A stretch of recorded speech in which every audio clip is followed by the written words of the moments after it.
en la sexualidad, ¿no?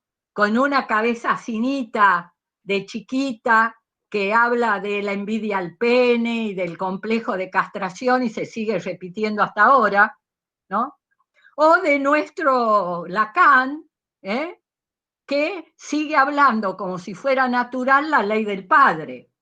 Y entonces todo se organiza alrededor de la lucha entre el deseo y la ley del padre y no sé qué más. Entonces, gran mensaje, digamos, aviso para las que están en las facultades, que cuando hablamos de que no se puede luchar para cambiar lo material sin luchar a la vez por cambiar las ideas, esto hace que nuestra lucha en el movimiento estudiantil y como profesionales no puede limitarse y reducirse a las reivindicaciones económicas, a que luchemos por el apunte, por la beca, por el comedor, por el ingreso. No, todo eso está fantástico. Es necesario, condición necesaria, si no, no podemos estudiar. Pero si no nos metemos en las polémicas con los contenidos, no vamos a salir a la calle con el pañuelo verde, pero en la facultad nos van a seguir metiendo la ley del padre, ¿no? Entonces, ni hablemos porque vamos a llegar a eso con todas las concepciones postmodernas que predominan hoy en todas las ciencias sociales, ¿no? Entonces, bueno, no sé, ya me entusiasmo y me voy del tema. Vamos a la segunda ola. La segunda ola la ubican en la segunda mitad del siglo XX. Esa la vivimos nosotras, ¿no? Acá como la veo a Chilla, me refiero a Chilla, pero hay otras por ahí, más o menos de mi época. No le digo a la Laurita porque es mucho más joven, ¿eh? Pero llegaste también mucho antes que esta ola verde, ¿no? A la lucha. Bueno, en este periodo, segunda mitad del siglo XX, se producen las grandes revoluciones y luchas anticoloniales. Se produce la revolución cubana, ya hablamos de eso, el Mayo francés, que fue una gran revuelta, ¿eh? Pero hay otras revoluciones que las que estábamos con centro en la lucha revolucionaria y política, aunque las registrábamos en la práctica, no le dábamos la importancia que tenía social, que es, por ejemplo, la revolución de la píldora, o sea, el hecho de que las mujeres podíamos decidir por nosotras mismas si nos embarazábamos o no en las relaciones que teníamos. ¿Eh? Entonces, esto, claro, nosotros seguíamos, estábamos en otra, pero no es que no sabíamos lo que significaba, ¿no? Pero fíjense que eso es fundamental, ¿no? Ya hablamos de ese periodo de la revolución cultural proletaria, que es una de las grandes cuestiones, la lucha de Vietnam, donde uno veía las vietnamitas con los vietnamitas, ¿no? Pero esto se va esto, por ejemplo, en otro terreno, para tener en cuenta, por ejemplo, que hasta el año 60 la Organización Mundial de la Salud consideraba la homosexualidad una enfermedad. Y el DC4, que es como el vademecum de la psiquiatría yanqui, ¿no? Pero la usamos en todo el mundo, la usábamos, consideraba también una enfermedad. Por lo tanto, la homofobia, o sea, la discriminación, no aceptar la diversidad sexual, ¿no? Era un tema reforzado por la ciencia, entre comillas, no solo, ¿no? Y eso inficionaba todos los sectores sociales, ¿eh? Y también los partidos de izquierda y revolucionarios, ¿eh? No, no, nadie, ninguno quedábamos afuera de eso, defendiéndolo de un modo, de otro. Bueno, por lo tanto, estas cuestiones de permite en este proceso que surja en el movimiento de mujeres un feminismo revolucionario, que surge ya en la década del 70 y que va a plantear explícitamente que la revolución social no puede limitarse a terminar con las diferencias de clase, sino que también tiene que terminar con las diferencias de sexo.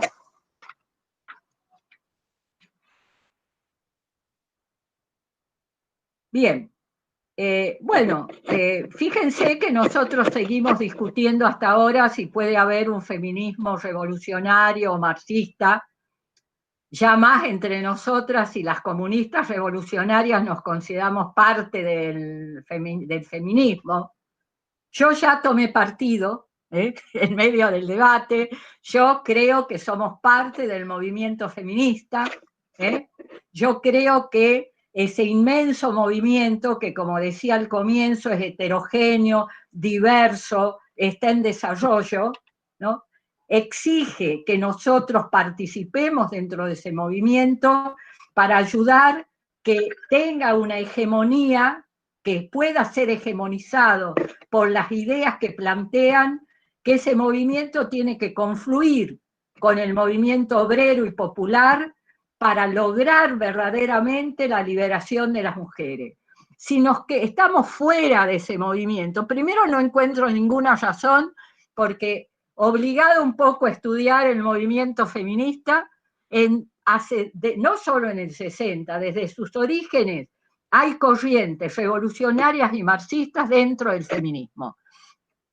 Nunca han sido hegemónicas, pero también es cierto que una parte del movimiento comunista, o todo, digamos, de mujeres, nosotras incluidas diría hasta, bueno, lo tenemos en debate, entendíamos que, ¿por qué de feminista y no de mujeres? Y también se puede decir, bueno, somos del movimiento de mujeres y feministas.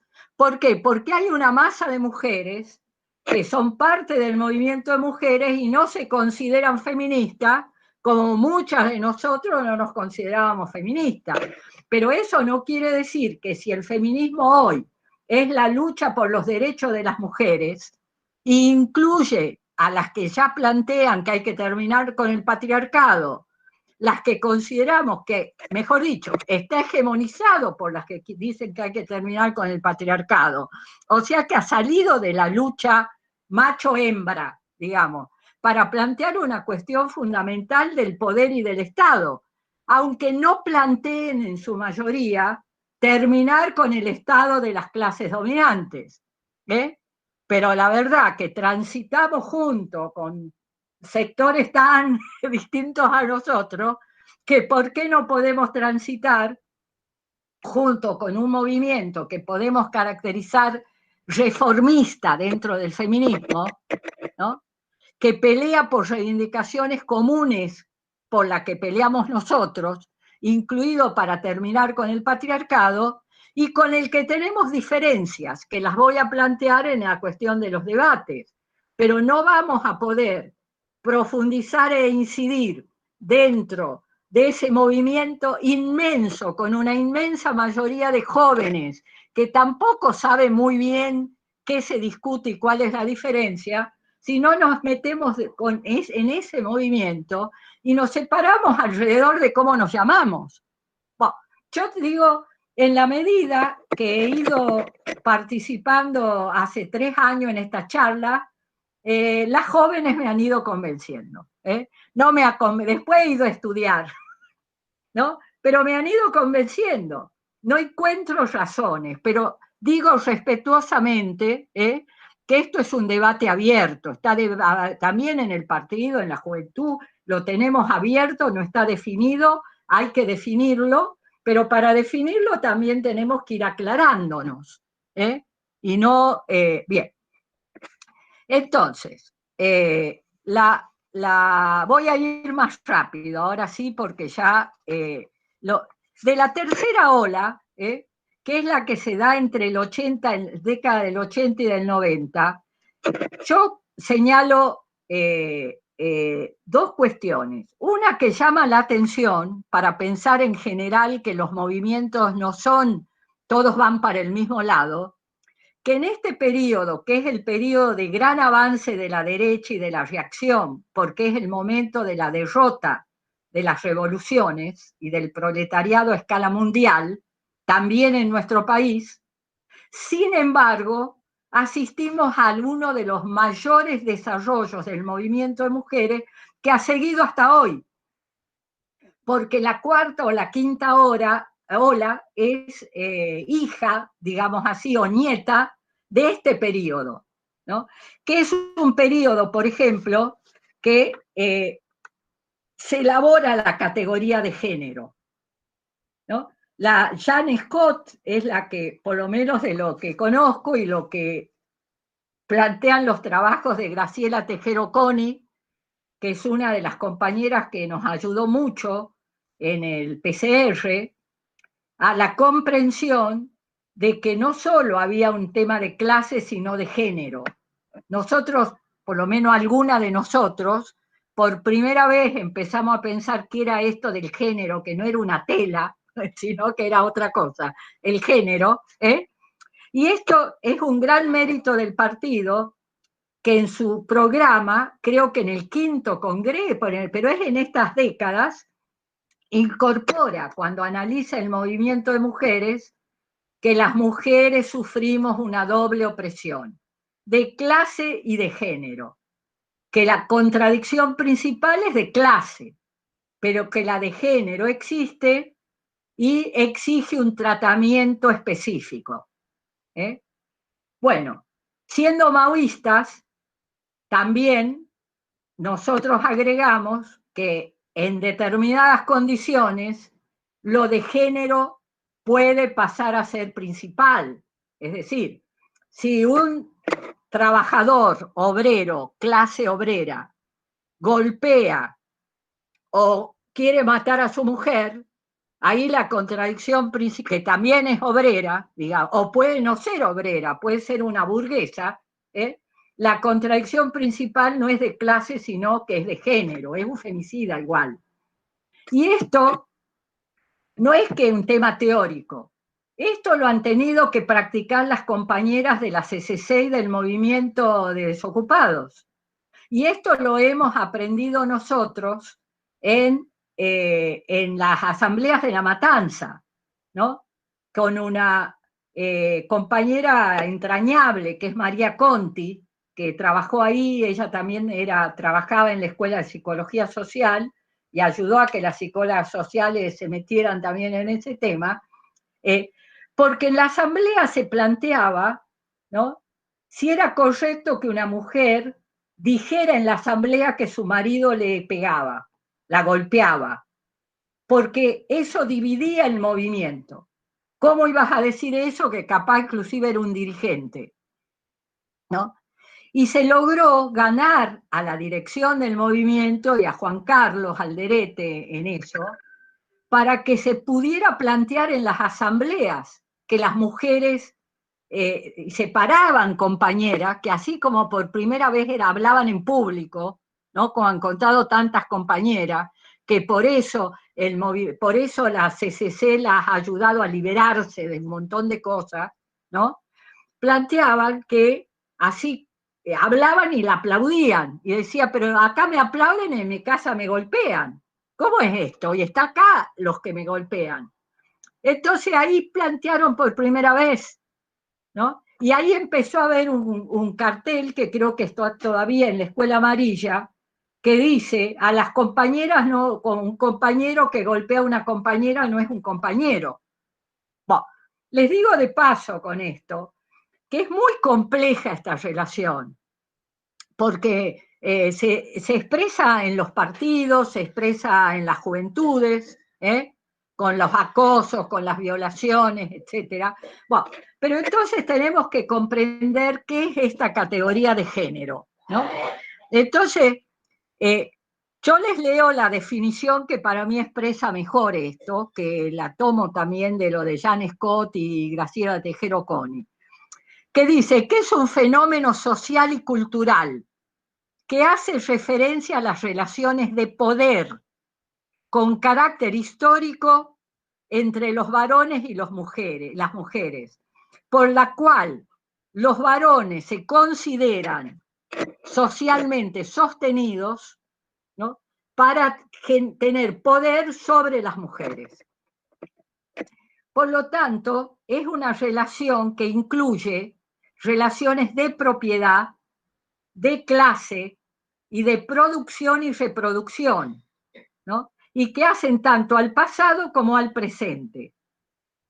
Por lo tanto, cuando hay otro, entre los debates que hay, ¿no?, ahora está el tema de los géneros, no ya del género, ¿no? Bueno, el riesgo más grande de esto de los géneros no es reconocer que haya otros géneros, porque si hay que reconocerlo, sino que se trata de invisibilizar y subestimar al gran género oprimido que es el de las mujeres. Y además no se plantea con suficiente fuerza que si los otros géneros son oprimidos dentro del patriarcado, es por esa relación de poder estatal, ¿no?, que se ha impuesto con la propiedad privada y la división de la sociedad en clases, que es de los varones sobre las mujeres y sobre todo el resto de las diversidades, ¿no? Y acá yo bien, por lo tanto quiero decir, este tema no está desde los orígenes. Hace muy poco que se plantea la cuestión de género como de género, y tiene que ver con la complejidad de la sociedad y con los derechos que se han ido logrando de todos los sectores oprimidos de la sociedad, no solo el de las mujeres, ¿no?, sino el de las homosexuales, lesbianas, trans, bueno, y más. Yo ya hay un momento que digo y más, porque ya hay algunas diversidades que no las puedo conocer ni aprender, pero sí estoy dispuesta a respetarlas. Del mismo modo que en la discusión incluyo que no estoy dispuesta a que se haga desaparecer a la mujer de eso, o ni tampoco que es una más, en el sentido porque, como diría, es la mitad del cielo. Y si ese sector oprimido es invisibilizado y se subestima la importancia que tiene para todas las otras opresiones, ¿no? No es, acá viene el tema, no es si cambio el nombre o no de un encuentro. Podemos discutir eso, no es lo principal. El problema es si deja de ser de mujeres y, por ejemplo, porque no, por el papel de las mujeres y la masa de mujeres. Bueno, muy bien. Dentro de esta década de la tercera ola, no nos olvidemos en Argentina del movimiento de madres y abuelas de Plaza de Mayo en plena dictadura. Ahí comienzan, que yo sepa, los pañuelos. El pañuelo blanco, el pañuelo verde, el pañuelo rosa de la emergencia en violencia. Hay uno rojo, creo, medio, que es de la separación de la Iglesia y del Estado. Está el multicolor de las diversidades. Bueno, lo importante sería que todo eso sea un solo pañuelo, un pañuelo multicolor, que pueden vestir contra este sistema espantoso de discriminación y explotación y opresión. Bueno, también en esa década, ¿no?, se hace el primer acto masivo del 1 de marzo, perdón, del 8 de marzo. Ahí un gran recuerdo para Carmela, para Clelia Íscaro. ¿Por qué? Porque ella nos empujaba a todas, que estemos en la tarea que estemos, éramos mujeres, que vayamos, porque primero el 8 de marzo era chiquito, después que vayamos a los encuentros de mujeres, ¿no? Porque muchas nos considerábamos por fuera de la opresión de las mujeres, porque no nos sentíamos para nada oprimidas, ¿no? Y bueno, y éramos parte del movimiento de mujeres. Entonces, primer acto masivo. En el año 86 comienzan los encuentros de mujeres, que ya va en el 35. ha ido adquiriendo cada vez, no solo, en primer lugar, más masividad, ¿no? Esta masividad está muy vinculada a la incorporación de las jóvenes, que casi sin que nos diéramos cuenta, las más veteranas, cada vez había más jóvenes en los encuentros. Pero a la vez también, cada vez entre las mayores, ¿no? Los temas que tenían que ver con los problemas específicos de las mujeres adquirían más presencia en los encuentros de mujeres. ¿eh? No eran solo la cantidad de talleres de desocupados, de crisis, de interna, no, esos seguían, o barriales, pero comenzaban los talleres del aborto, ¿no? Se deben acordar las que hemos ido desde los primeros encuentros, que ya al final no los podíamos contar, eran un montón de talleres, ¿no? Pero también los talleres de sexualidad. Entonces nos decían algunas responsables que iban con las compañeras de los encuentros, che, no he conseguido que las compañeras vayan al taller de tierra y no sé qué más, están en la sexualidad y quieren discutir la sexualidad, sí, las campesinas también, las originarias también, las laburantes también, no es solo un problema de las jóvenes o de las pequeñas burguesas, ¿no? Es decir, era un problema que no se animaban, y después ni hablemos de los talleres de violencia.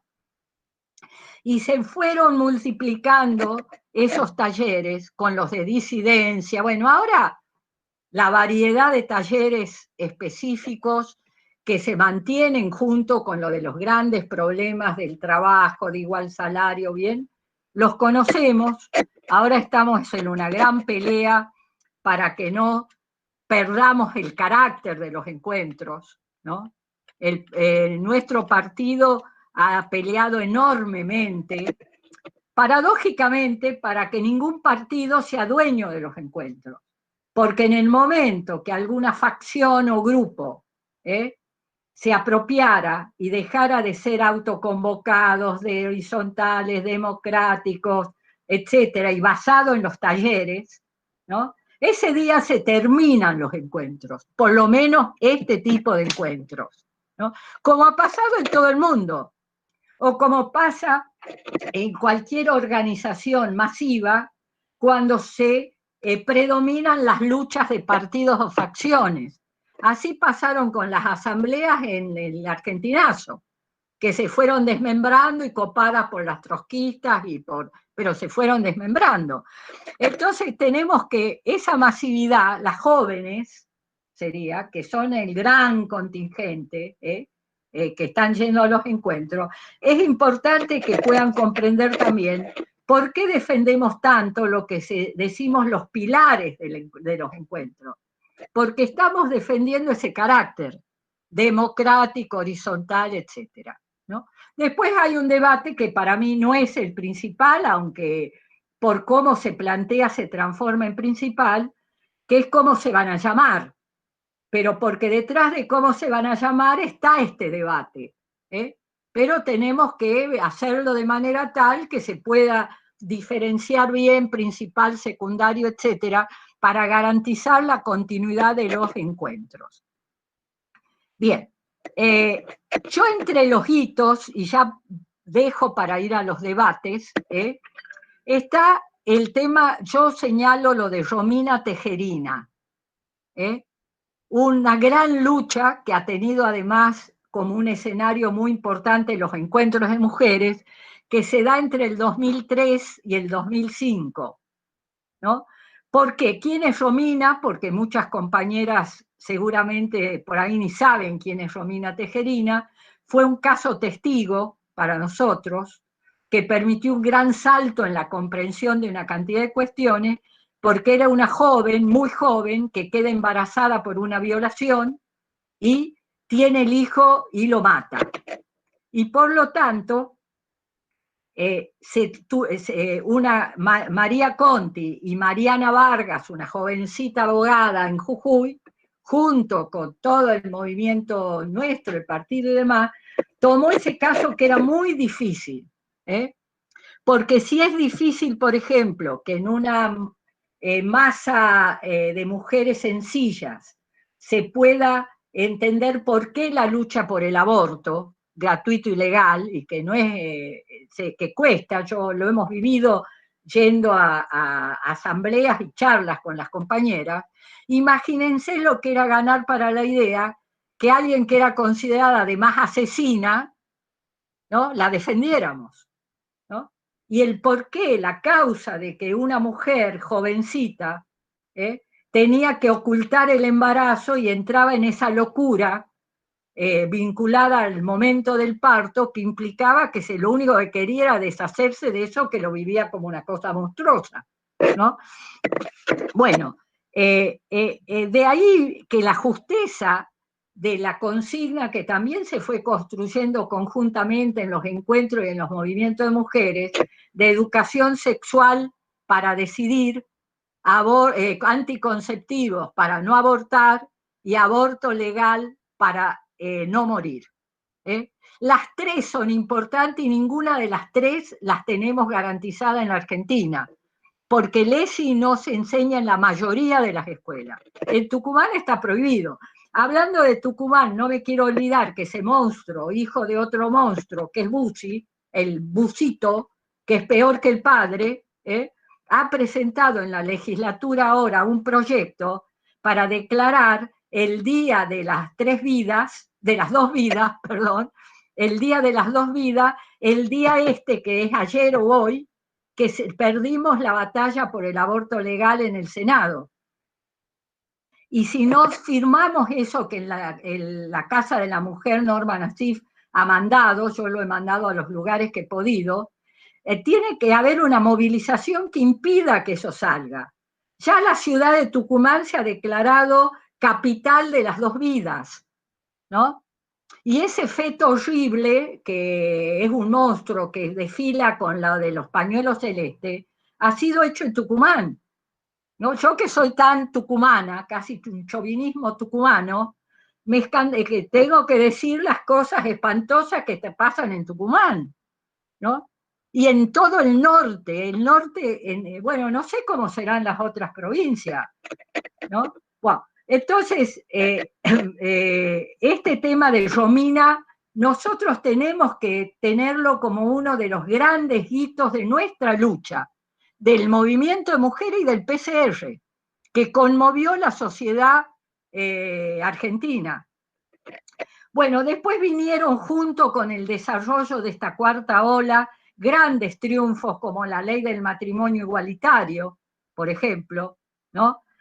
No hablo de la asignación universal por hijo, que beneficia en general, pero particularmente a las mujeres, cuando ganamos de que vaya a nombre de las mujeres, que es una cosa que, bueno, es una conquista importante, ¿no? Lo mismo que ahora se está peleando, que los terrenos que se den para el plan Procrear o para lo que sea con el nombre de las compañeras, como los planes sociales. Bueno, estas son cosas que nuestro movimiento, así como nosotros luchamos para que el movimiento de mujeres confluya con el movimiento popular, tenemos que luchar, sobre todo las revolucionarias y comunistas, para que el movimiento obrero, el movimiento desocupado, el movimiento juvenil, tome como propia todas las reivindicaciones de las mujeres.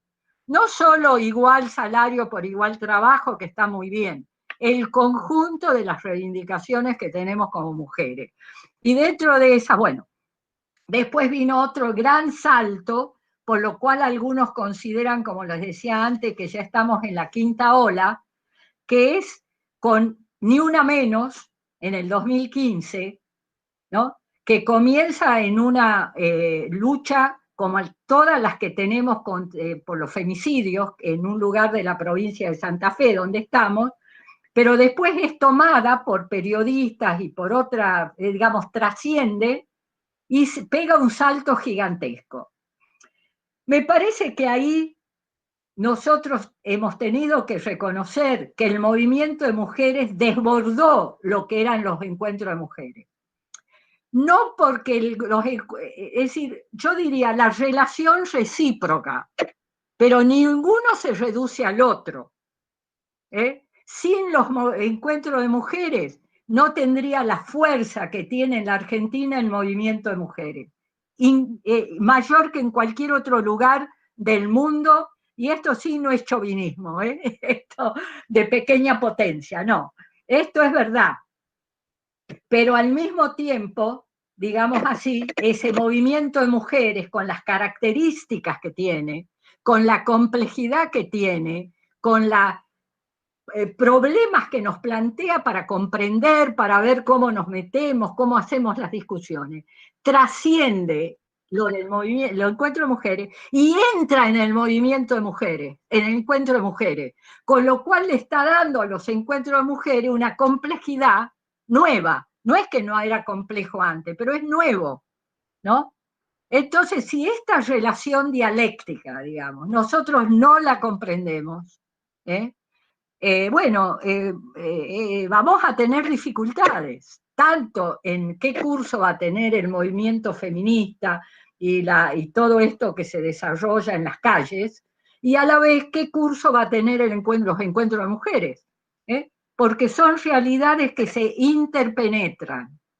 Yo creo que esto es un tema que es un debate que nosotros tenemos que profundizar. Bueno, después vino la gran ola verde, que algunos por eso dicen que con esto ya está la quinta ola, que en realidad se resume, yo creo que la ola verde, por eso para mí, la ola verde no es el pañuelo verde simplemente, porque si no diríamos está la ola verde, la rosada, no. Esa ola verde integra todos los pañuelos y los tiñe de algo que es la lucha contra el patriarcado. Y ahí se subsumen toda la lucha por las opresiones y diversidades que sufren los sectores oprimidos de distintas causas en esta sociedad, ¿no? O sea que, bueno, como decía al comienzo, no creamos que este movimiento, que hoy no puede salir en oleadas a la calle, no está vivo, no se está expresando en luchas como la del Pilar, como la de Santa Fe, por ejemplo, con el juicio finalmente a Rosalía Jara, ¿no? Que el femicida además había sido un abusador serial, ¿no? Recién se consiguió la condena y televisación.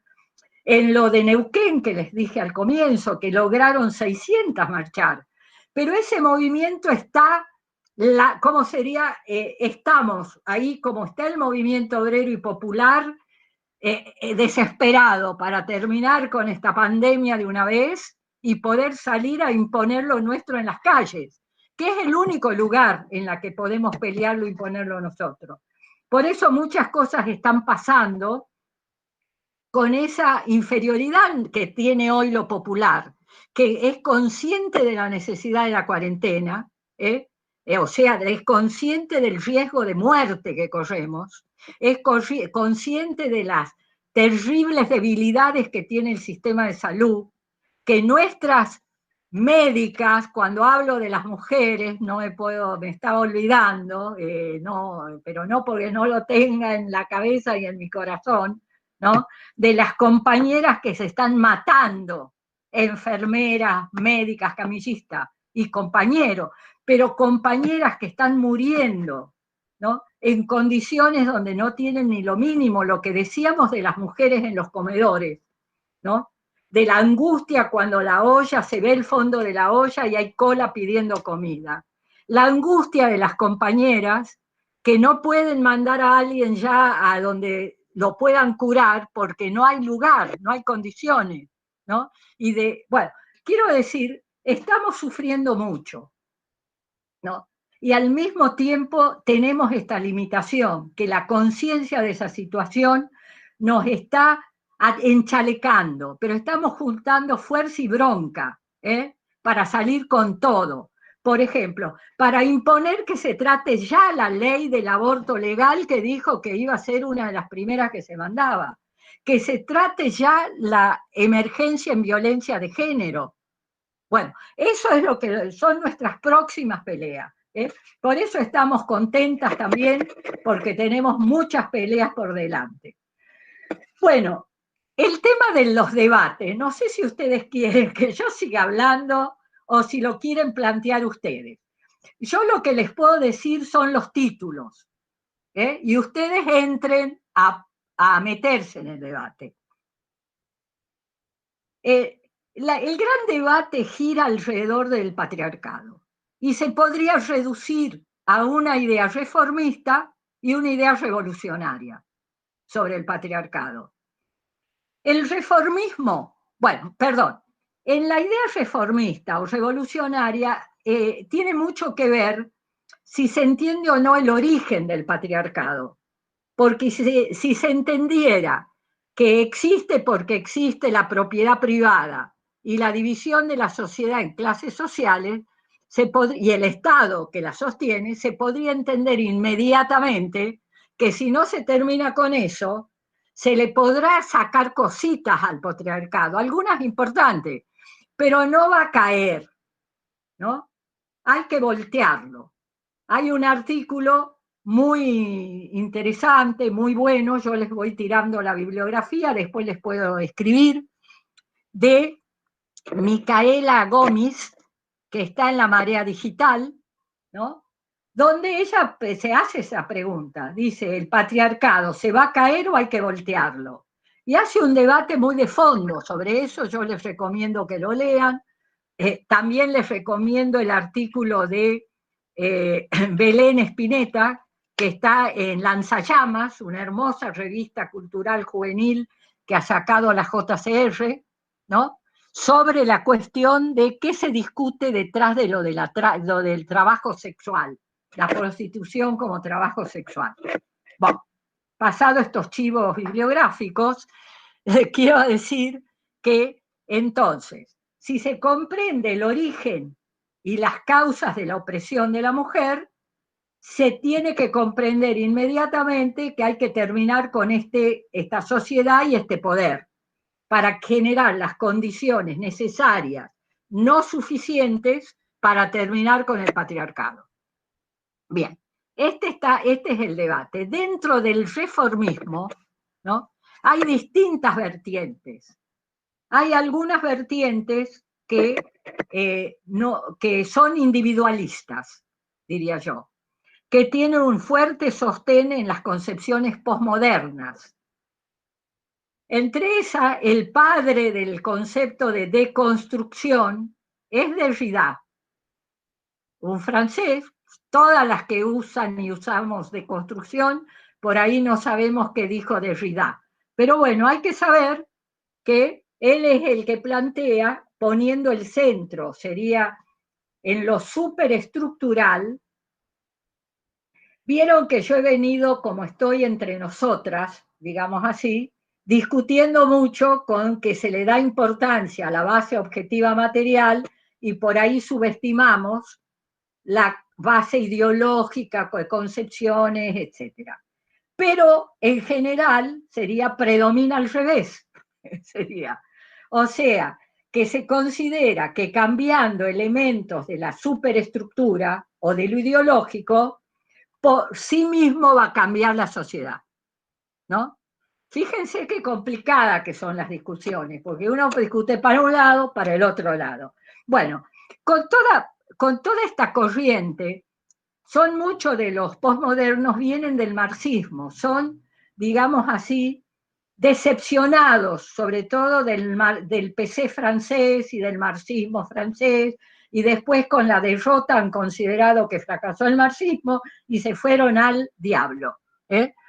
Dentro de ese diablo, digamos así, plantean de fondo, sea en lo individual o en lo social, que ya que no se puede cambiar la sociedad, cosa que lo dan como si fuera un dogma, la mayoría de ellos discuten contra el dogmatismo nuestro, pero afirman el dogma de que este es el único mundo posible, este es el único sistema posible, y acá, querido, como diría Mujica, el ex Tupamaro en Uruguay, ya que no podemos cambiar la sociedad, nos tenemos que conformar con cambiar las veredas. Bueno, algunos tienen un poco más de ambición que cambiar las veredas, pero se quedan ahí, sería, ¿no? en el cambio del pequeño sector que pueden cambiar o en el cambio individual. La idea de la deconstrucción es la idea de la importancia que tendría que cada uno de nosotras y nosotros cambiemos las ideas que tenemos. Entonces, si nos deconstruimos, entonces vamos a entender que las tareas domésticas no es que el varón tiene que ayudarnos, hay que hacerlas en conjunto, ya que no la hemos podido todavía socializar, ¿no? Bien, bueno, bienvenida esa deconstrucción, diríamos. Es decir, para nosotros eso sería parte de la lucha ideológica, política, de ideas activa, dentro y fuera de la casa. Eso sería lo que el Che habla del hombre nuevo, pero sobre la base de hacer la revolución, no de que la primera tarea del hombre nuevo es hacer la revolución, ¿no? Para lo cual tendrá que cambiar una cantidad de ideas que tiene, y las mujeres también. Bueno, entonces toda esta idea, digamos, de Buenaventura dos Sousa, por ejemplo, que las que están en historia seguramente ya le han dado de bibliografía, porque están en toda la idea de lo decolonial, cuando no van a lo individual, a esta idea de cambiar yo para que cambie todo, en alguna vez, sería así, ¿no? Yo también ahí diría, cambiar uno, condición necesaria. Si no cambiamos nosotros, nunca vamos a poder cambiar todo lo que tendríamos que cambiar, ¿no? Pero por lo menos ser consciente. Pero les decía que hay toda una corriente que no niega lo colectivo. Al contrario, yo la definiría como un reformismo social colectivo, que plantea la idea de que, como la clase obrera ya no es más el sujeto del cambio revolucionario, otro dogma que se afirma, hay nuevos sujetos sociales que son los que pueden cambiar. Por ejemplo, nuevos actores. Por ejemplo, las mujeres. Entonces vamos a que el feminismo va a hacer que se acabe el patriarcado. O que el feminismo va a terminar con lo que para la Federici es la base fundamental del capitalismo, que es el trabajo doméstico. Dice, si termináramos con el trabajo doméstico, terminaríamos con el capitalismo. Ahora, ¿cómo podés terminar con el trabajo doméstico si no terminás con el capitalismo? No lo puede explicar la Federici, porque no sé cómo bien, pero después, por ejemplo, están los ecologistas, pero no, acá yo introduzco otro tema para que nos metamos a investigar, si no habría un ecologismo marxista, ¿no? Ahora que está pasando todo lo que está pasando con los humedales y el humo que está asfixiando a la Rosarina y ya está viniendo para acá, no sé si está yendo para Córdoba, ¿no? Bueno, si nosotros no nos metemos bueno, no me voy a meter, porque ya no hay tiempo, pero hay que pensar, porque lo mismo el tema de los originarios, lo que hacen estos reformistas sociocolectivos es que plantean que hay que construir poder popular, economía popular, y prácticas emancipadoras, que en realidad son las que en definitiva van a ir cambiando evolutivamente la sociedad. Ese es nuestro debate con el feminismo reformista y con todos los ecologismos diversionales, etcétera, ¿no? Bien, y hay dentro del feminismo una posición revolucionaria y proletaria que plantea que es necesario, a la vez que se pelea para terminar con las lacras del patriarcado, hay que luchar por terminar con la base que sostiene esa lacra, que es el Estado capitalista, oligárquico, imperialista que tenemos, y terminar con el sistema que lo sostiene.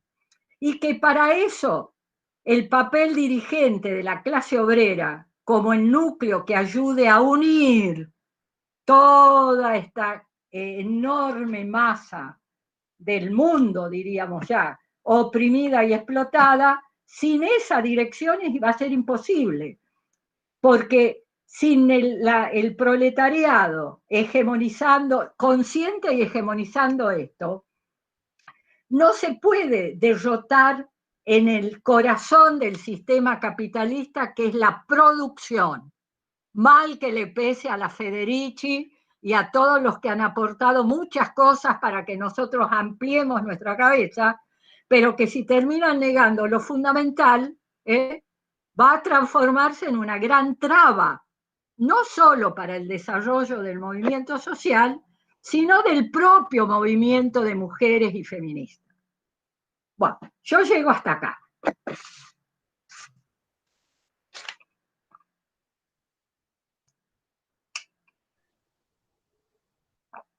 Habría ahora que sacarle el micrófono a todas las que van a pedir la palabra. Si no han quedado agotadas. Bueno, gracias, Rosa. Llegaste hasta acá, pero nos dejaste a todas boquiabiertas y seguro que hay un montón de preguntas. ¿Alguna quiere preguntar algo? ¿Tiene? Yo estoy abierta a todas las preguntas, dudas. Y totalmente, chicas, yo las puedo haber cansado, pero estoy muy descansada. Así que... No tomaste ni agua, Rosa. Podés tomar un vasito de agua si querés.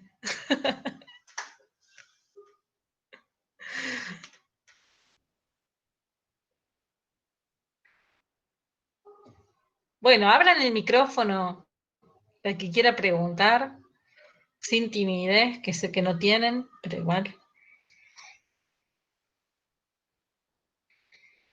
Laura quiere hacer una pregunta. Dale, Laura. Bueno, le doy, ya que no se anima nadie. No, justamente el otro día estábamos tratando de estudiar un poco más, digamos, sobre el movimiento de mujeres, el feminismo, los distintos feminismos, y sobre todo el tema de la violencia contra las mujeres.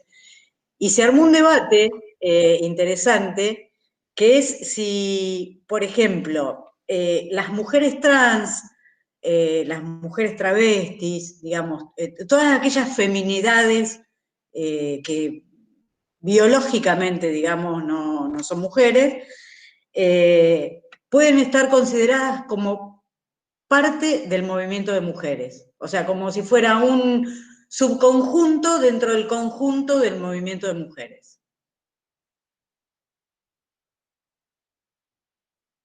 Esa es la pregunta. ¿Quieren que conteste yo o alguna? Yo creo que si se consideran mujeres, son parte del movimiento de mujeres.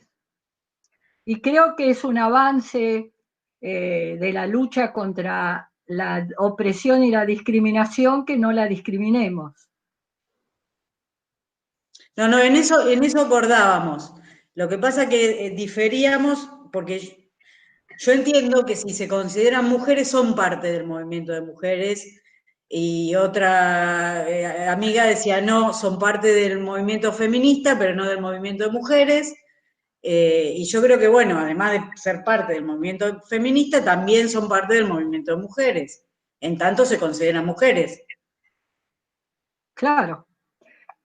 Yo creo que hay una gran confusión, No, me incluyo en la confusión y trato más o menos de organizar mi confusión, porque a la vez cada vez hay más cosas nuevas, ¿no? Sí. Pero a mí me ayudó en esa confusión una especie de cuadro que hizo Graciela Tejero, que plantea, diferenciemos 3 niveles: sexo, sexualidad y género. Sexo es biológico. Hay 3 sexos, no 2. Ahí yo puse la primera cara rara. O sea, masculino, o sea, mujer, varón y trans, Intersex. Sí, intersex, que no puede ser definido ni como varón ni como mujer. Eso es biológico y tiene bases biológicas registrables. El intersex fue muy cruelmente tratado por la medicina. Lo dejo ahí porque si no me voy a meter Totalmente, totalmente. Muy Sí. bien, Glenda, saliste en mi ayuda. Yo iba a decir, lo dejo ahí porque no sé más. Bien, Sí, el otro, a ver. Hacer tratamientos hormonales en forma indiscriminada sin respetar las decisiones y los sentimientos de cada una de las personas, intersex. Así que sí, tratar de normatizar Claro. y decir o es mujer o es varón. Sí. Perfecto. Bien, la sexualidad no es biológica. La sexualidad es construida socialmente. Los usos y costumbres sexuales varían culturalmente, socialmente, individualmente, ¿no? Y tiene que ver a la vez esa sexualidad con el objeto de placer y satisfacción sexual. No tiene que ver con lo biológico. Tiene algo que ver, digamos, pero no es lo que define. Y ahí viene el tema de los trans, los travestis, es decir, todas las cosas en las que se ejercita la sexualidad. Y lo tercero es el género. Y los géneros sería. El género entonces tiene que ver con esto que decíamos antes de una cuestión de poder y de opresión de un género dominante, jerárquico, ¿no? Masculino por decisión social, sobre la mujer principalmente y sobre otros géneros que se han ido identificando, diciendo, yo no me considero ni varón ni mujer. Yo soy queer, no sé. Bueno, yo acá dije antes que soy respetuosa, pero al mismo tiempo advierto que empieza a tener mucho peso el relativismo posmoderno, que sería, bueno, no hay porque parecería que no hay ninguna relación con la realidad objetiva, sino que todo es subjetivo, ¿no? Y así como decía Glenda, en un momento no se tenía para nada en cuenta lo subjetivo, sino que otros desde afuera y decían, esta la tiene más largo, más corto, es tal cosa, ¿no? Tampoco puede ser que todo sea subjetivo, pero yo llego hasta ahí, como les decía, porque me doy cuenta que está bien, ahora vos sos lo que te sentís que sos, pero entonces, esto lleva mucha confusión en la juventud, me parece a mí, ¿no? Porque es un momento, yo les decía, esto está muy imbricado, porque yo lo veo de acuerdo a lo que conozco, por eso digo, uno de los errores es ir de lo que uno conoce a lo que no conoce.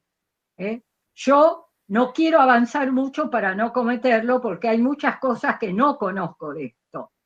Pero yo me doy cuenta que esto está muy vinculada a esa idea, por ejemplo, de que no hay identidad ni unidad, sino que todo fluye, ¿no? Lo rizomático. Es decir, no hay unidad en la diversidad, hay solo diversidad.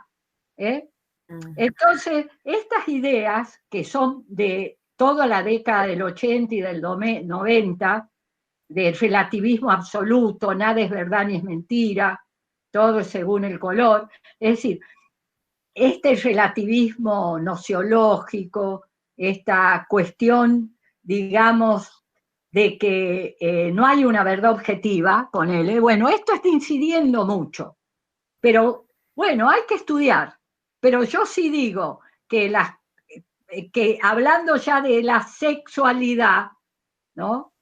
Y del género, si se considera mujer, ¿no? Nosotros no podemos decirle no te queremos dentro del movimiento feminista y de mujeres.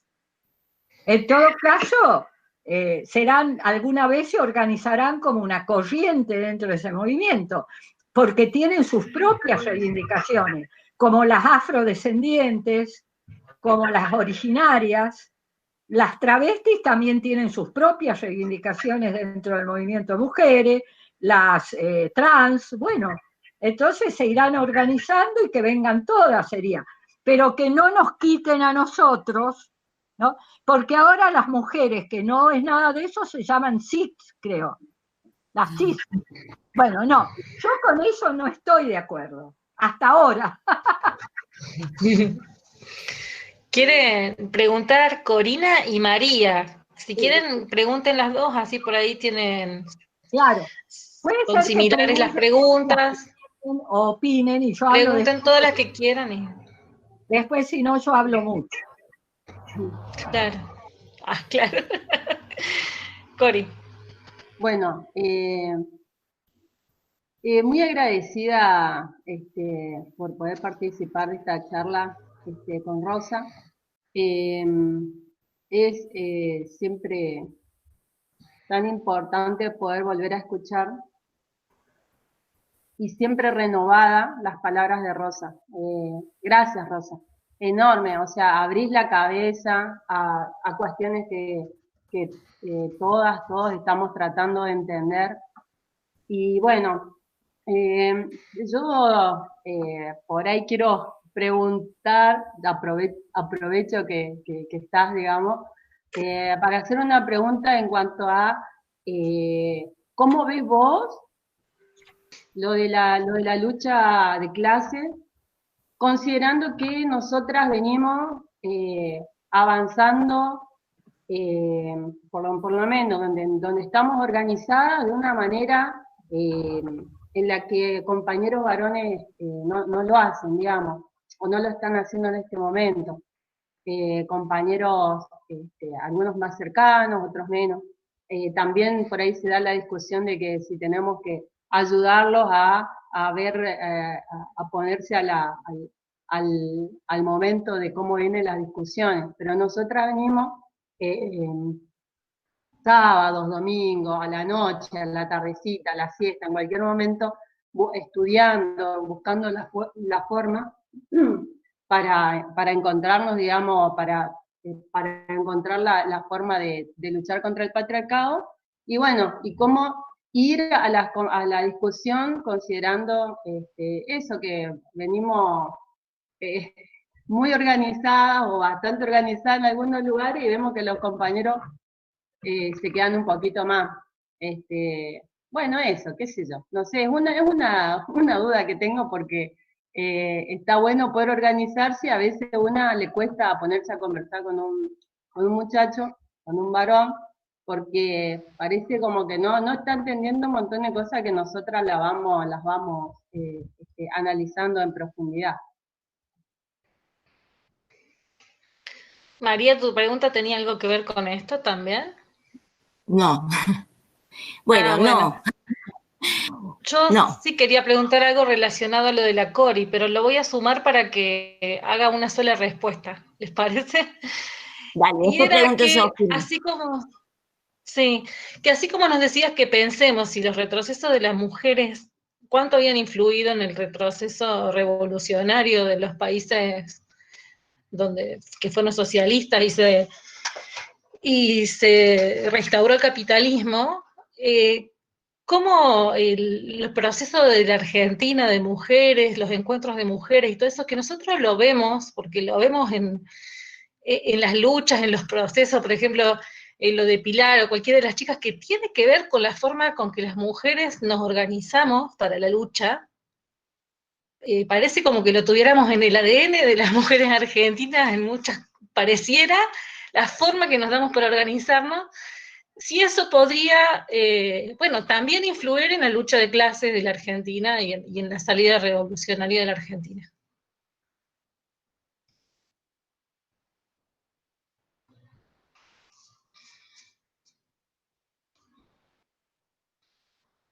¿Alguna otra pregunta? La de María.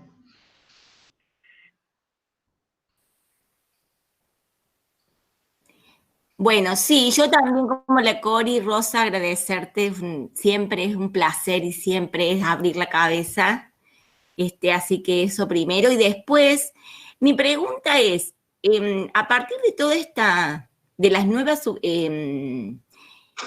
diversidades, digamos, estas que estamos hablando, esto último que estabas diciendo, yo me preguntaba si hay una relación, o si puede haber una relación entre estas subjetividades, digamos, propias del posmodernismo, que están como potenciadas por el posmodernismo y estas ideas que vos planteabas antes.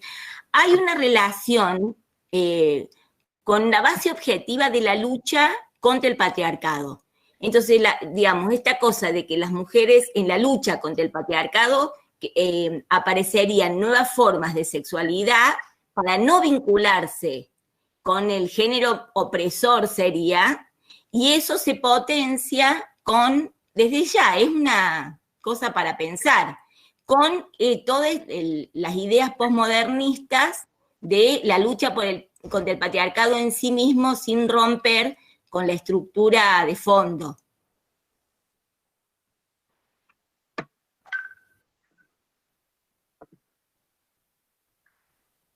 ¿Hay alguna otra?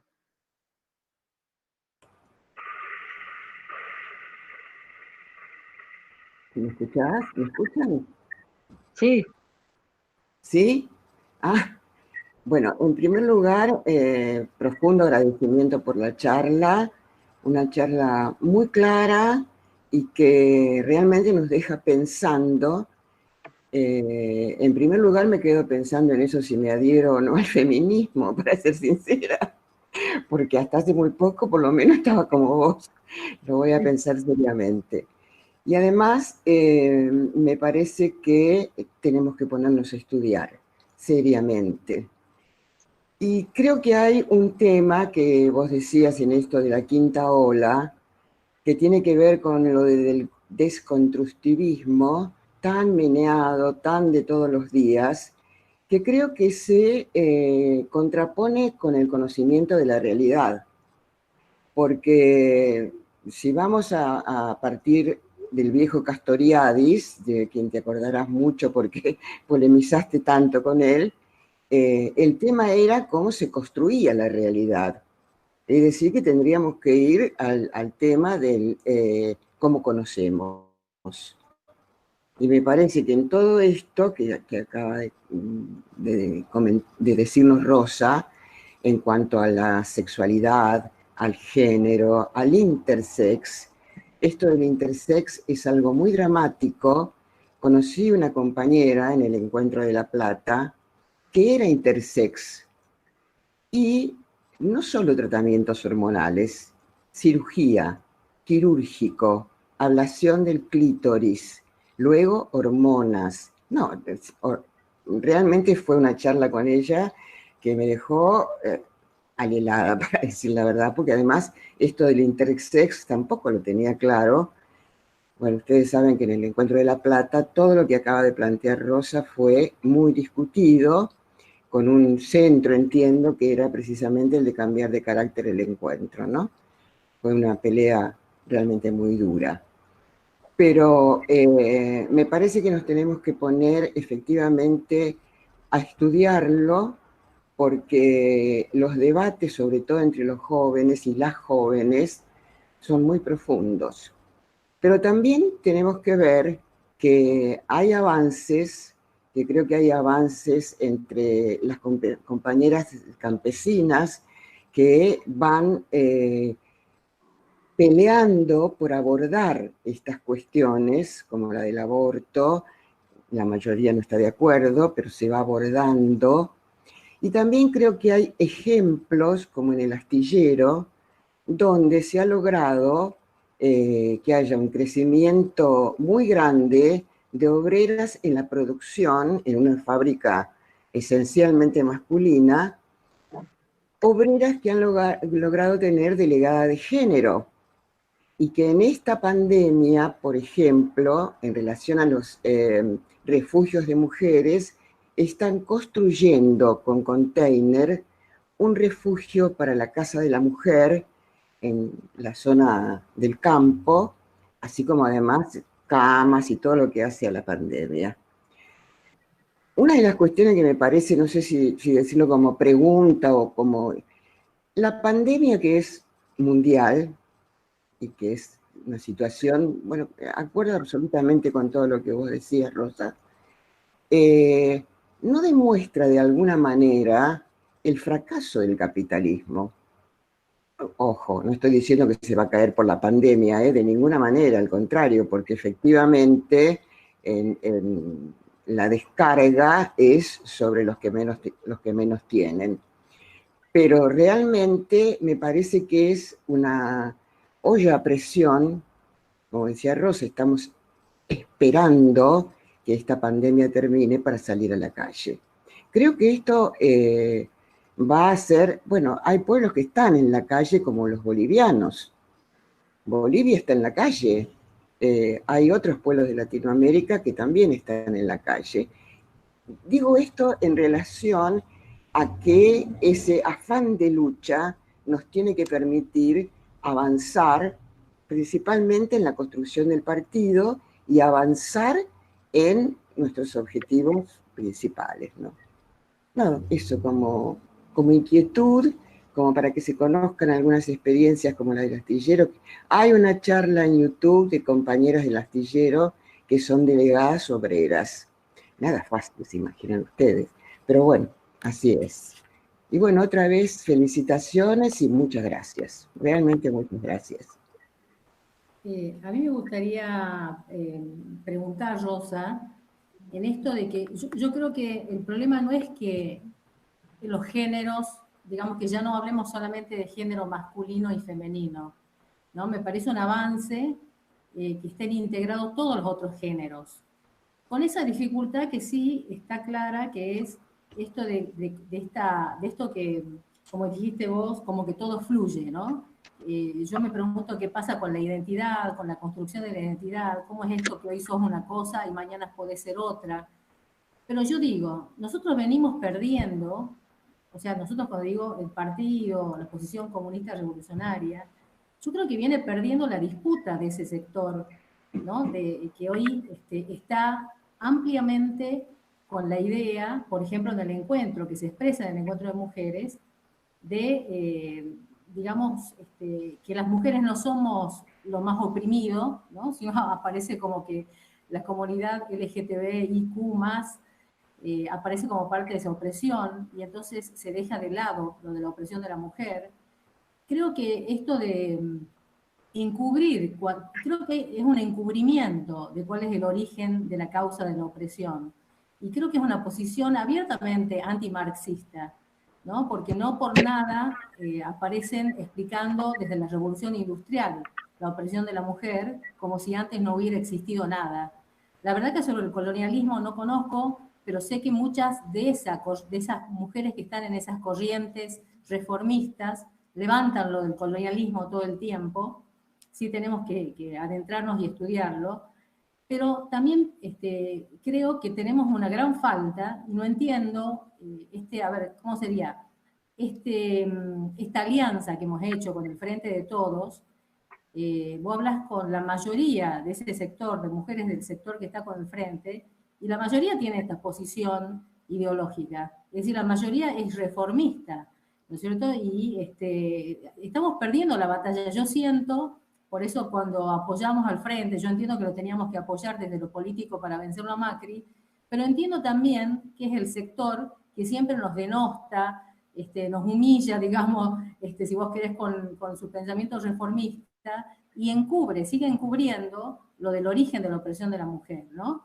Es decir, sigue sosteniendo este reformismo para beneficio propio, ¿no? Entonces, yo también es como una contradicción de que venimos luchando desde hace tantos años por tratar de que las causas de la opresión se esclarezcan, pero nos siguen ganando y siguen llevando ahora a los otros sectores o a los otros géneros a tratar de destruir el encuentro, ¿no? Que con tanta dificultad seguimos sosteniendo, ¿no?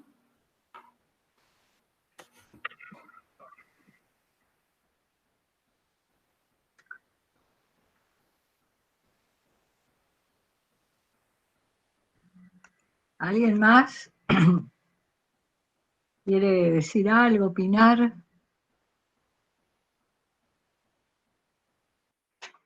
Bueno, voy a intentar responder algunas de las cosas. No creo que todas. Mira, tomo primero lo que planteó Gilla. A mí me parece que es muy importante que partamos de la práctica. Yo creo que eso es clave.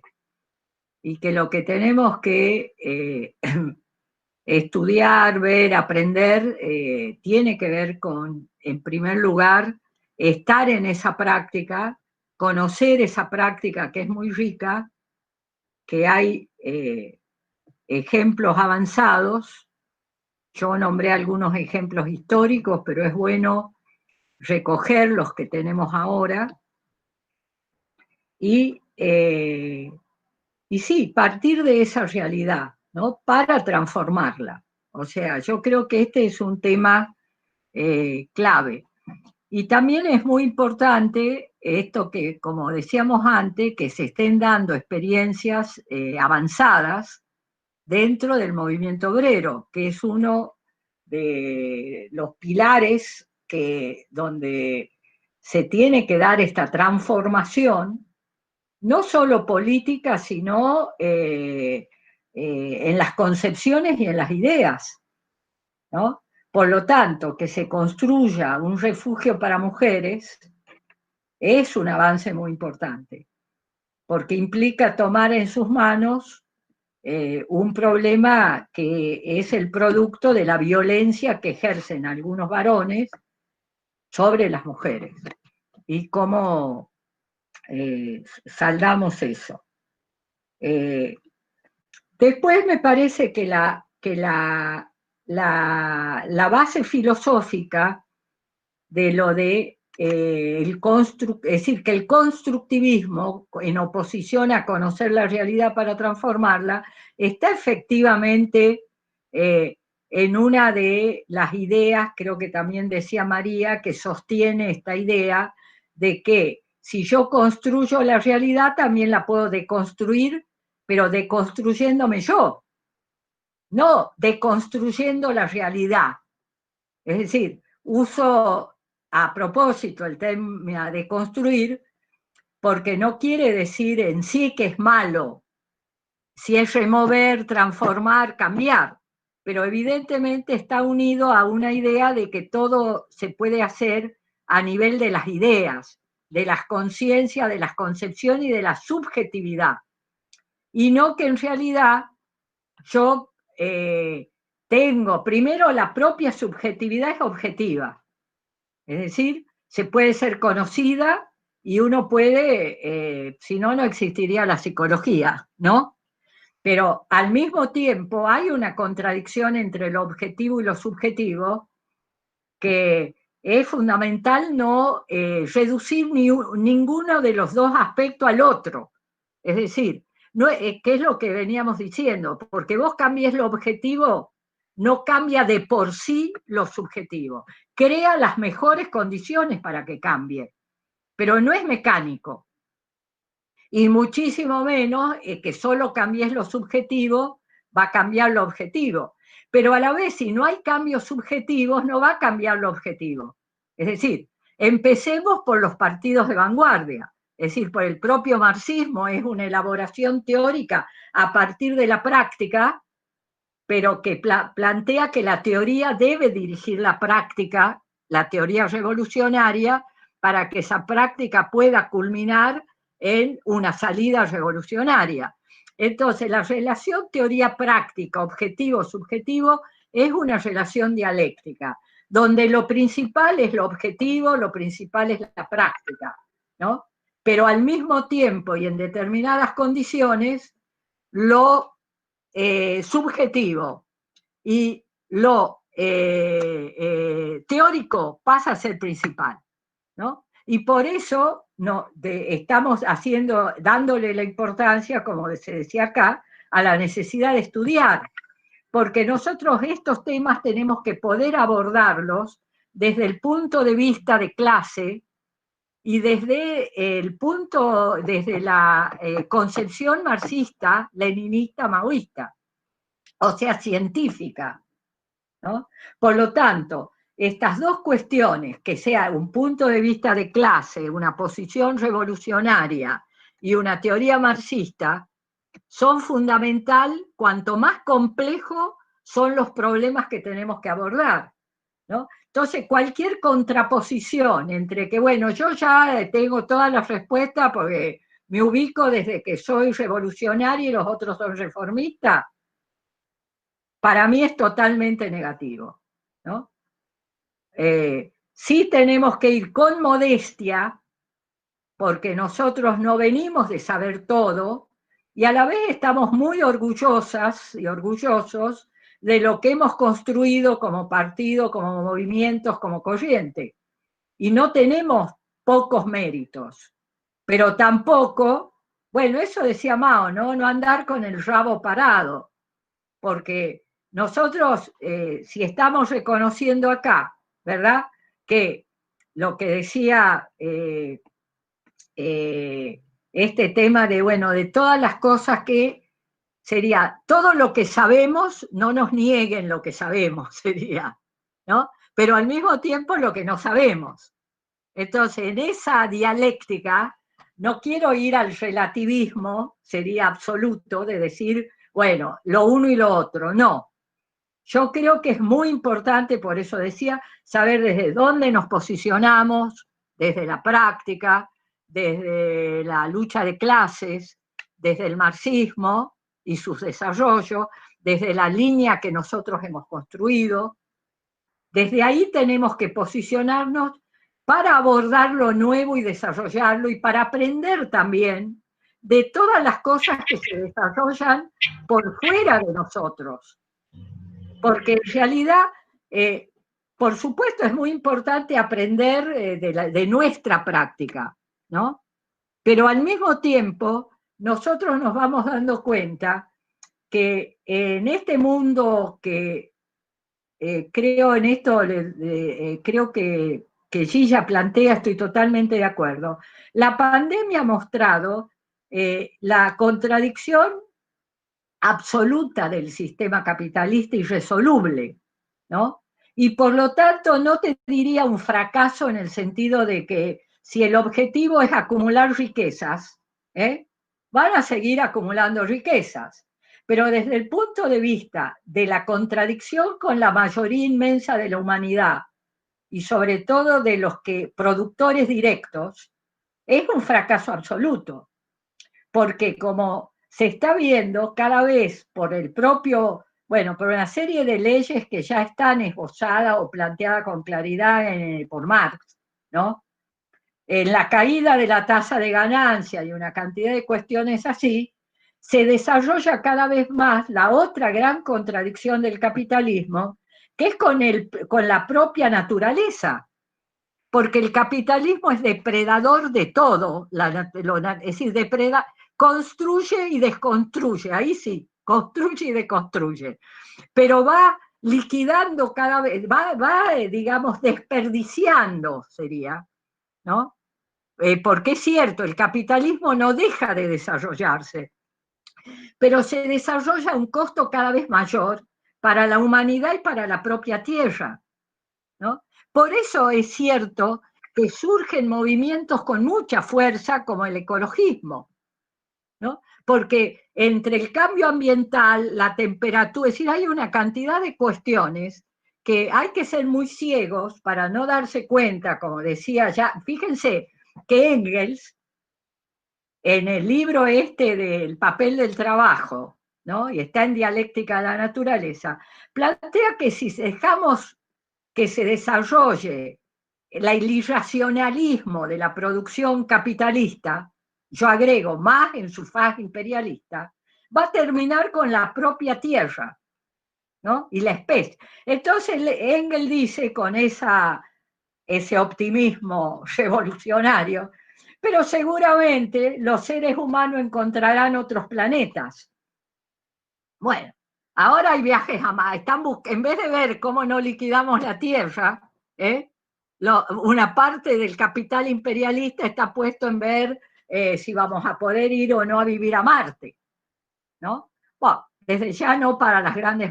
Quiero decir con esto que evidentemente el marxismo nos da los elementos para el análisis, pero la realidad se complejiza cada vez más y siempre el desarrollo implica lo nuevo y la negación de lo anterior, ¿no? Entonces nosotros nos cuesta porque el pensamiento, las concepciones van por detrás de nuestra propia práctica, ¿no? Es decir, es más lento que el desarrollo.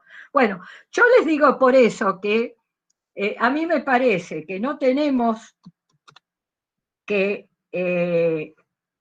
pensar que ya tenemos que tener todas las respuestas. Tenemos que afirmarnos en aquellas cosas que nos permite avanzar y defender con todo, sería así, aquello que nuestra práctica indica que es fundamental para el desarrollo de todo el movimiento popular. Por eso defendemos los encuentros, por eso defendemos el movimiento obrero, por eso defendemos el movimiento social, bueno, todo lo que hemos construido lo defendemos.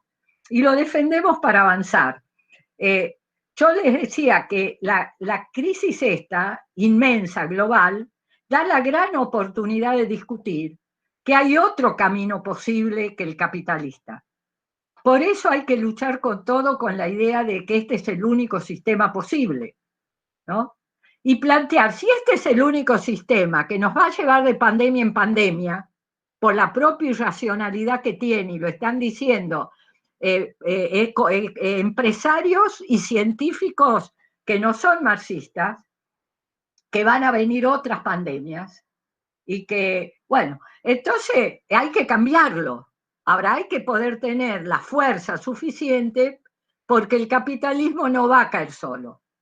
Y de la pandemia vamos a salir mucho peor nosotros, la mayoría del pueblo y de los pueblos, y van a salir enriquecidos como ahora los que en medio de la pandemia en la Argentina han seguido ganando guita, ¿no? Los grandes exportadores, las cerealeras, los monopolios alimentarios, los bancos, esos no han perdido un peso, ¿no? Lo han perdido los pequeños y medianos productores, lo han perdido los que se han quedado sin trabajo, los que, ¿no? Entonces, ¿cómo vamos a creer nosotros que de acá va a salir un mundo mejor porque sí? Ahora, nosotros podemos ayudar a construir otra sociedad. Y acá tomo lo que decía Jimena del movimiento de mujeres. Yo creo que el movimiento popular tiene mucho que aprender del movimiento de mujeres. Y creo que el avance del movimiento de mujeres, como parte del movimiento popular, pero quiero decir en su especificidad, tiene mucho para enseñar también en lo que hace en la propia práctica de la militancia, por ejemplo, dentro del partido, ¿no? Y nosotros tenemos también que aprender del movimiento obrero, pero si la práctica es lo que ayuda a avanzar, es lógico que las mujeres a través de su práctica avancen mucho más que los varones en la comprensión de la opresión de la mujer, es normal eso, ¿eh? Lo que no quiere decir que los que tienen la obligación de dirigir al conjunto, ¿no? Como diríamos, los cuadros, tienen que revisar a fondo todas aquellas cuestiones que le impiden entender temas como de los que estamos hablando en la charla, ¿no? Y que nosotros nos damos cuenta. Y sobre todo hay una gran dificultad para entender al movimiento juvenil, de jóvenes, que por ejemplo, ¿por qué consideran acoso que le hagan piropos? Y bueno, lo consideran acoso, no lo hagan, ¿no? O el hecho de que cuando ya, ahora, también es cierto, no es fácil cambiar las ideas, y menos fuera de la práctica. Entonces sería muy importante que los compañeros participen de las movilizaciones con las compañeras. Acá hay un tema con las feministas, que muchas veces no quieren que entren varones, ¿no? Pero bueno, tenemos que ganar esa batalla. Tenemos que ganar una batalla que los varones no son enemigos, no son los, digamos, no portan individualmente al patriarcado. No lo portan porque son varones, lo portan en la sociedad, les da ese rol y en general les queda cómodo, digamos así. No es que por eso mismo les cuesta más comprenderlo, porque no lo sufren directamente. Ahora, están obligados, sobre todo los comunistas y los revolucionarios, a avanzar en la conciencia, en la comprensión ideológica del problema, porque si no, a la vez, no van a poder dirigir al conjunto, porque a nosotros nos encanta, pero a algunos por ahí no les gusta, pero en todos los movimientos las mayorías son mujeres, y esas mujeres están empujando para también estar en las direcciones, donde no son mayoría. Exacto. Bien, entonces ahí tenemos, o sea que sería, analicemos lo nuestro, y ahí demos batalla con razón, con medida y sin sobrepasarnos, para defender en primer lugar lo que nos une, ¿no? Pero las contradicciones son objetivas. Sobre el tema de me falta, bueno, o sea que lo nuestro influye desde ya. El tema de las diversidades, yo creo que es cierto que al haberse abierto a partir de la lucha de las mujeres, la necesidad, y no solo de las mujeres, ¿no? Porque también el movimiento antirracial, ¿no? Miren qué movimiento, me estaba olvidando. La fuerza que hoy tiene en Estados Unidos, por ejemplo, y en el resto del mundo. Así como no sale lo de Bolivia, que están luchando para que no posterguen las elecciones en medio de la pandemia, en Estados Unidos hay lucha todos los días en las ciudades, ¿no? A partir de este último, ¿cómo se diría? No es femicidio, es racicidio. El racicidio. Hay que pelear dentro de esa diversidad, lo mismo que entre los originarios, para que sea un agravante en el asesinato. Está bien. Ser originario, negro, migrante. Eso lo hemos ganado las mujeres. Tenemos que ayudar que lo gane el conjunto de los sectores discriminados en este sistema. Y ayudemos a eso, porque realmente ahora, por ejemplo, en la pandemia, el 60 o 70% de los fallecidos infectados en Estados Unidos son negros y latinoamericanos. Como acá, en cuanto entremos al peine fino, vamos a ver la enorme proporción de pobres, desocupados y de gente de abajo, digamos así en general, entre los fallecidos, ¿no? Bueno, o sea que en realidad digo que me parece que la lucha contra la injusticia y la discriminación que hemos llevado adelante ha permitido que otras diversidades y otros sectores oprimidos como el LGTB, creo que es así, y no binario y más, ¿no? También planteen sus reivindicaciones y su discriminación, ¿no? Entonces, nosotros tenemos que festejar eso, porque realmente no luchan porque sean posmodernos, luchan porque están oprimidos y discriminados. Sí. Después, las concepciones posmodernas los llevan a determinada idea de las causas, pero todas las luchas comienzan enfrentando los efectos, no las causas, ¿no? Entonces, bienvenida a todas las luchas que sumen a la lucha popular de mujeres y demás, porque el enemigo no está en los reformistas. En la contradicción no es reformismo o revolución. Hoy no es la contradicción principal. la contradicción principal es entre el conjunto de las clases dominantes, los terratenientes, la burguesía intermediaria, los grandes monopolios, el imperialismo y todos los reaccionarios, léanse hoy desde Macri y todos los que se suman ahí hoy, ¿no? Y todo el campo popular. Yo ubico al reformismo en el campo popular, porque si los revolucionarios fuéramos mayoría, ya hubiéramos hecho la revolución, ¿no? Entonces somos una minoría al nivel de ideas y de concepciones y de programa. Y tenemos que ver cómo nos apoyamos en las inmensas mayorías que son las únicas que pueden cambiar la sociedad, que son las que pueden lograr llevar adelante una revolución. Y por eso nuestra alianza con el peronismo y con el Frente de Todo y demás, porque no solo no podríamos derrotarlo a Macri, mucho menos podríamos derrotar el capitalismo. Entonces yo creo que ahí está, bueno, esa dialéctica por la cual festejamos lo que podemos avanzar en la construcción del partido, de la juventud y de nuestros movimientos, y a la vez sabemos que somos muy pocos. Por eso queremos crecer. Para crecer tenemos que ser amplios, no ser modestos.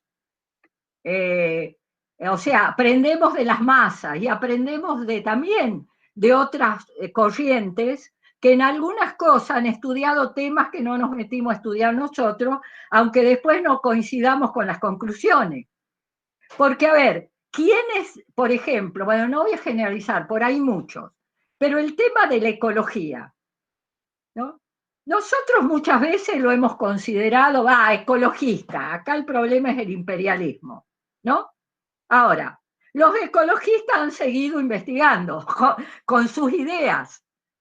Ahora, uno de los grandes problemas de la ecología es el imperialismo.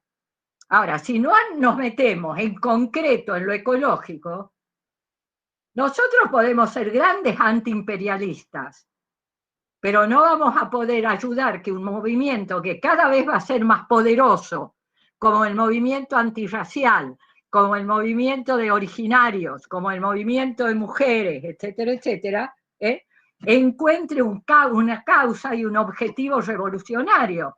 Entonces después vamos a quedar observando que son reformistas. Bueno, yo me debato en esta situación, ¿vieron?